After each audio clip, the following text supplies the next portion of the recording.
No contact with my parents for 24 years because they tricked me into giving up my baby. Would I be the a-hole for refusing to see them before my mother dies? I was 15 when I got pregnant, 16 when I had my baby. Immediately after giving birth, my mother had forms for me to sign, telling me they were hospital admin forms. She was my mother, I believed her. They were actually adoption papers. My baby was taken right out of my arms and I didn't see him again for 20 years. The father of my baby and I were still together when I gave birth. His parents were not jumping for joy that we were kids having a baby, yet they were all in to help us. They helped me to get a job as a waitress in my boyfriend's uncle's restaurant. I worked nights and weekends. My boyfriend worked in his dad's auto parts store. Every dollar we made we were saving for the baby. It wasn't much, but we were committed to the family we had started. My parents were not so supportive and kicked me out as soon as I told them. They harassed me constantly to get a termination, then demanded I have the baby adopted. Once my dad attacked my boyfriend on the street, and my mother accosted his mother in the middle of the mall. I stopped talking to them for months. Then one day they called and said they had a change of heart, they didn't want to lose me and the baby. I was wary but hopeful. My boyfriend's parents encouraged me to give them a chance. We all regretted it in the end. When I went into labor, I was at my parents' house. They took me to the hospital. They told me they couldn't get a hold of my boyfriend or his parents. They promised me they would keep trying until they got someone on the phone. They lied. I left that hospital heartbroken and betrayed. I went to my boyfriend and his parents and we grieved together. Days later my parents had me taken from their home and forced back to their house. I ran away. They dragged me back, again and again. They finally let me go when I tried to unalive myself. I hated them. I never wanted to see them again. When I was 22, my boyfriend and I got married. It wasn't a grand event. We were married at the courthouse, then went back to my in-laws for a backyard barbecue reception. A year later we welcomed our second child into the world. The trauma from the events of the first time I gave birth hit us both hard, especially my husband. I would not have had it any other way, but he still demanded to be in the delivery room with me. I wanted my mother-in-law there with us too. His dad and siblings waited on guard in the waiting room and outside the hospital. Over LL? Maybe, but we felt safer knowing there were people there for us, making sure nothing happened.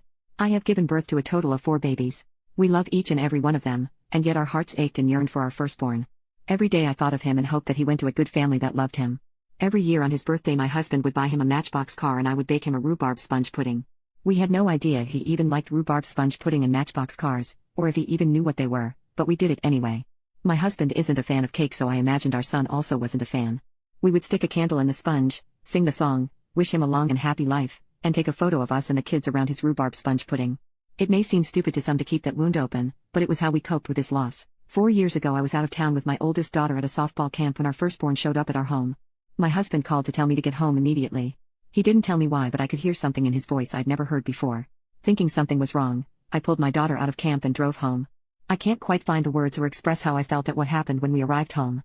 Today we are in regular contact with our eldest. We talk often, video calls mostly. We like to see him, and he likes to see us when we talk. He plays games with his younger brothers, and annoys the heck out of his sister, and they adore him. He was adopted by an older couple that couldn't have kids and was an only child. He loves having siblings. He has spent Christmas with us every year since he came back into our lives and stays for a month. For his birthday we all fly to him and stay for a week. I imagined correctly. He doesn't like cake. He doesn't like rhubarb either, so I baked him a peach sponge pudding. We also fly to him on the anniversary week of his parents' deaths. They died within days of each other. His father found us years before when our son first told his parents that one day he would like to meet us. I am so grateful to the man and woman that adopted him. They gave him a good life with lots of love, and raised a good son. I wish I could have known them. Thank them. A few weeks ago my dad contacted my in-laws. My mother is dying. They have regrets and want to repair our relationship before she goes. Every part of me is against it. They can both choke to death on their regrets for all I care. There is not 1 ounce of me even a little bit willing to give them that. I hate them for what they did to us, for stealing our son, for taking him right out of my arms. All that time was lost because of their cruelty and their selfishness. I hate them. My husband has no love for them at all, but he thinks it would be good for me to show them how well we've done. How good our life has been without them. He wants them to meet our kids. All our kids. He wants them to come face to face with the child they took from us. He wants to rub in their faces all they've missed out on and leave them with new regrets. I don't think they deserve to lay their eyes on so much goodness. But I think of my son and the good life he had. The good people that gave him that life. I can't say we would have been able to give him that. Who knows what life a couple of teenage parents would have been able to provide. Maybe we would have had the life we have if we had kept him. Maybe not. My father-in-law says probably not. The people who mean the most to me vary in their opinions about the situation, but they know us. They know more of our history than I wrote here. I'm hoping for impartiality. Would I be the a-hole if I don't give my parents a chance?